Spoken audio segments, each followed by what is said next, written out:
મુખ્યમંત્રીની અધ્યક્ષતામાં મળેલી કેબિનેટ બેઠકમાં રાજ્યના નવરચિત તાલુકાઓમાં સમાવિષ્ટ ગામોમાં મહત્વના ફેરફારો કરવા અંગે મંજૂરી આપવામાં આવી છે।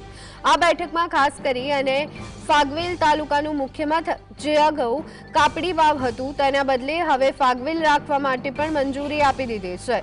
વધુ વિગતો આપતા પ્રવક્તા મંત્રી ઋષિકેશ પટેલે જણાવ્યું હતું કે રાજ્યના મોટા ક્ષેત્રફળ ધરાવતા તાલુકાઓમાં ભૌગોલિક અંતરના કારણે નાગરિકોને વહીવટી કામો અર્થે તાલુકા મુખ્ય મથક પર આવવા જવા માટે સમય, શક્તિ અને નાણાંનો વ્યય થાય છે। આ પરિસ્થિતિના ઉકેલ માટે અને પ્રજાને ત્વરિત સેવા મળી રહે, વિકાસની પ્રક્રિયા ઝડપી બને તે માટે રાજ્ય સરકારે તારીખ 24 સપ્ટેમ્બર 2025ના જાહેરનામાથી ખેડા, સુરત અને મહીસાગર જિલ્લામાં અનુક્રમે ફાગવેલ, અરેઠ, ગોધર અને કોઠંબા તાલુકાની રચના કરવામાં આવી હતી।